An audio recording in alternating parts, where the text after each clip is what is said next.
Hello, Primals. Today I want to talk about how psychedelics helped me heal from narcissistic abuse. Now, I want to first start out by saying that I do not legally, I cannot advocate for the use of these substances. However, there are several states that are available in the United States that have these legalized, and other countries across the world where you can go to if you want to. Again, I'm not advocating. However, in this video, I'm going to just simply tell you guys what my experiences were like and how I healed, and how they can possibly be a really big factor in any healing journey with your spirituality or with narcissism in general. I also want to show you guys a picture from a book called How to Change Your Mind by Michael Pollan. So in this, you can see here in this image here, there is a series of connections. These represent the connections with the neurons in your brain.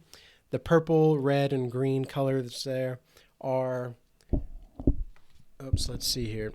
They are all indicative of just your normal brain normally functioning. This picture is what your brain looks like on mushrooms, and psilocybin mushrooms specifically. Obviously, there are several thousand different kinds of connections. It is also very clear that the psilocybin mushrooms have a profound impact to basically recreate neural pathways. The example given in this book is as if you're going down a mountain slope skiing. And if anybody's been skiing on this channel, you know that you have to have like a certain, like fresh powder is always the best, right? But sometimes you have to have like certain grooves that you go through on a slope. And so as you're going down, you have to turn left a certain way, turn right a certain way, et cetera, et cetera. But when there's fresh powder, you can create anything you want, right? You can go anywhere you want. Psychedelics provide basically that fresh powder. So you can go anywhere you want, and you can just have a good time, or you can really deal with a lot of different things. Now, they also focus on the serotonin 2A receptors, which is responsible for regulating your mood. And if anybody has seen Jordan Peterson's videos about lobsters for millions and millions of years, every time, like this is a evolutionary habit where they actually, after they fight, the one lobster that wins gets an increase in serotonin, and then the lobster that loses gets a decrease in serotonin. So we have a relationship with these animals, and the biology as a whole functions on these very specific properties. Now, it's very interesting that psychedelics in general are targeting the serotonin 2A receptors. Now, there's not a lot of information why. However, I want to just kind of give you guys that background before we get started into the actual healing process with narcissism. So it has become clear to me that a lot of people with narcissistic, people that have been involved with narcissists are, in my experience, usually very high in creativity. They're very high in compassion, and they're very high in openness to experience. Now, the narcissist, on the other hand, is not capable of these things usually, right? There are narcissists that are very open to experience, but they're for specific purposes. And then these same people that are victims of narcissistic abuse, well, I don't like to use the word victim, but for the sake of all that is there, so let's just use this for now. These people that are victims of narcissistic abuse, they also have, due to the emotional response that they're forced to have by the narcissist, they actually are low in critical thought, and they're low in just having a articulative conversation. So with that being said, I also want to talk a little bit about the Adam and Eve story. Now, for the viewers there, this is an image of Adam and Eve with the forbidden fruit of knowledge that gives them the knowledge of good and evil. And you can see here that this is a picture of mushrooms.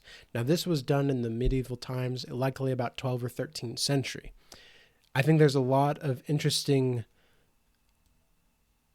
feedback that we can get from this image here, but I'm going to leave that as it is for the time being, and just keep this in mind as we go forward.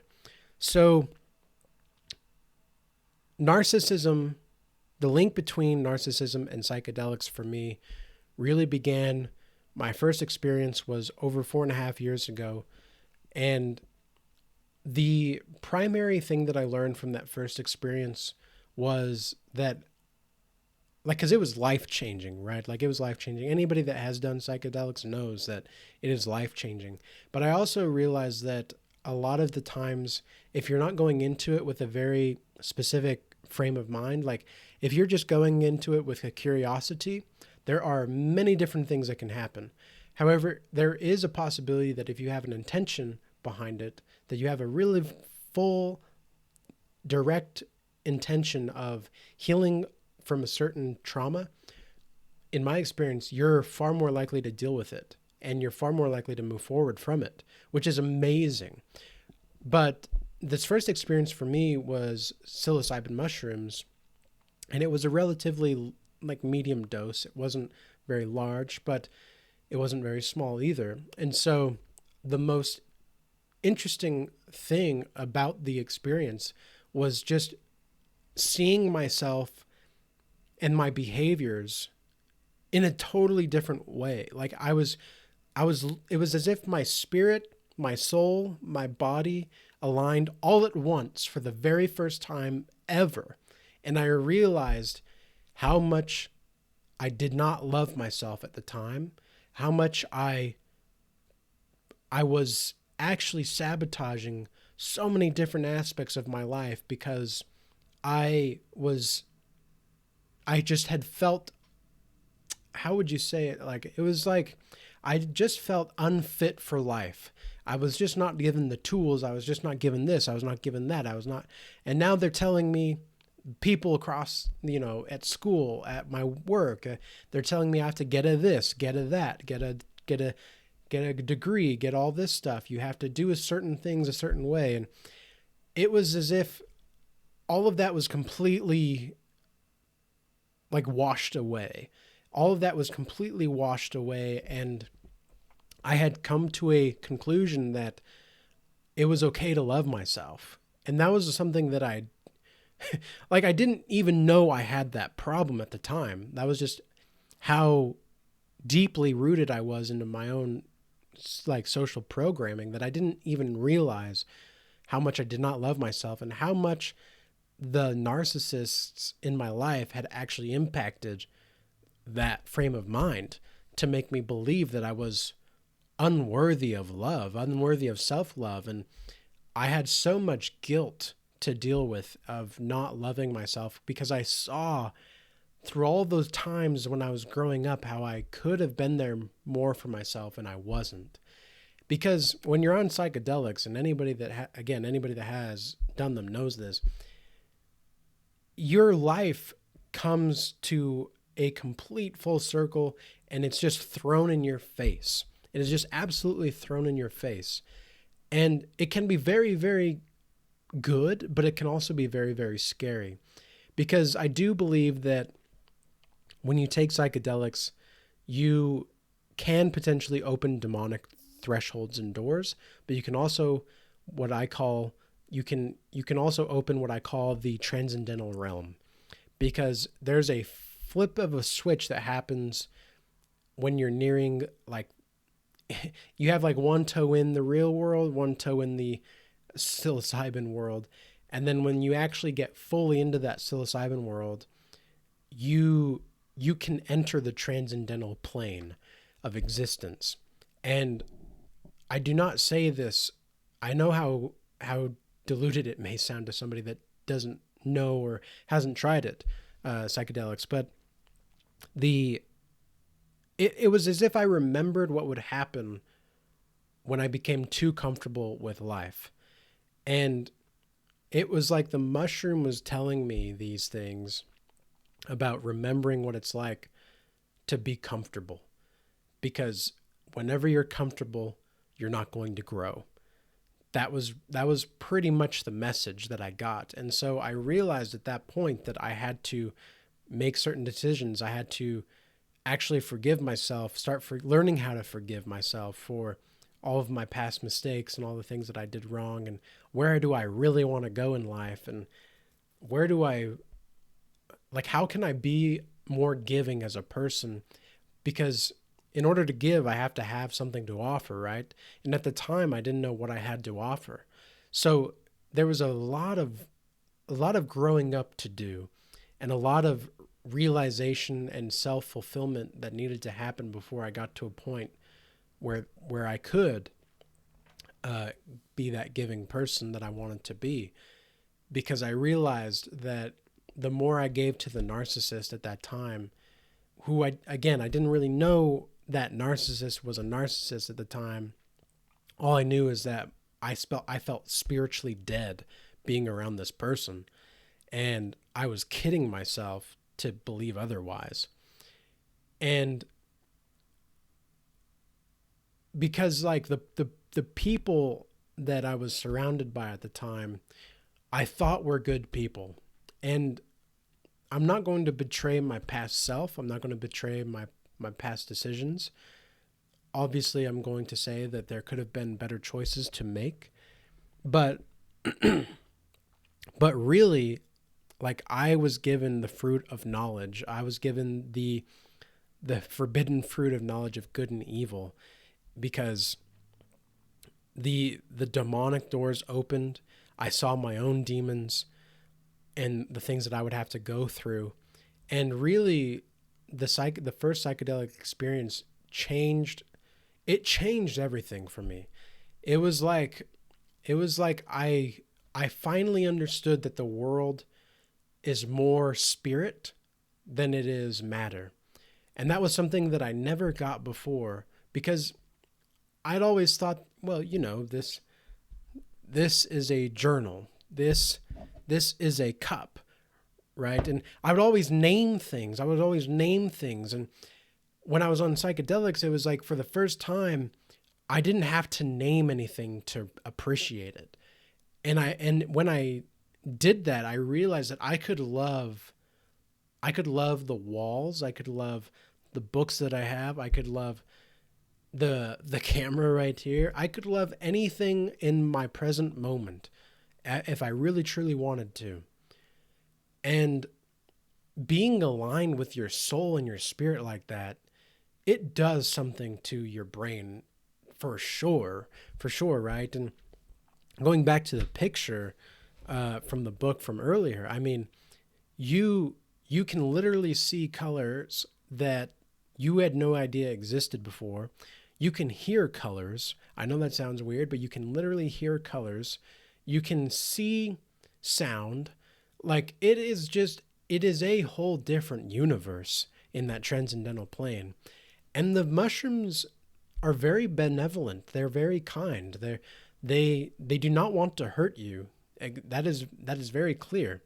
And it's good to think about these mushrooms as the architects of our existence, because mushrooms really are the first species to survive on the planet for multi-billion years, right? Like they've been around for like 1.3 billion years, I think, is the oldest mushroom in mushroom species in the planet.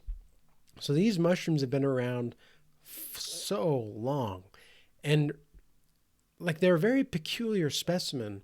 But one thing is for sure is that the main message is to, like, how would you say it? It's like, know who and how to give your love to which person that is able to receive it. Because the narcissist is not going to be able to receive your love. They don't have any love to give. They're a black hole, right? This is something I mentioned in the previous video. They are literally a black hole that will suck the life out of you. They are emotional vampires that do not want to partake in the knowledge of good and evil. They do not want to understand the difference between good and evil. They only want to serve what is in their best self-interest. And I do not think psychedelics work on narcissists. Reason being is because I did have psychedelics with someone who I did not think was a narcissist at the time, but after a couple trips with this person, it was revealed to me. And at the time I ignored the revelations because I didn't want to believe it, but God was exposing this narcissist to me while I was on the trip. And it was so much to handle because, I mean, obviously you're in that state of mind, you're realizing who this person is, and you're realizing that they really couldn't give a flying flip about you. I was almost going to swear really bad there, but I did not. But yeah, no, it's true though. They do not care. They do not want to be around you for any kind of reason like that, other than to get something from you. And this person was just getting something from me. There was a false sense of friendship there that I'm looking back. It was so clear and obvious, but in the moment, because I was so hungry for emotional connection between anybody, because I did not have I was raised okay as far as I had a shelter and I had food. My parents did what they could and I'm alive, but emotionally, spiritually, I was just dead inside. And it is what it is. And so I had to learn how to create those connections. And that's what psychedelics did. They helped me recreate an understanding of self. They helped me recreate an understanding of self-respect and self-love. And they really helped guide me to the person I am today. So with that being said, I hope this message was informative and I hope it was entertaining. I also hope that there's a lot of people out there that if they're going through rough times right now and they are curious about these kinds of experiences. Again, I'm not going to advocate for the use of them legally. I cannot. However, I will say that if you plan to do it, be careful who you're with, be careful where you are and where you do them, and have an intention in mind if you're going to. Otherwise, I would not recommend even looking at them.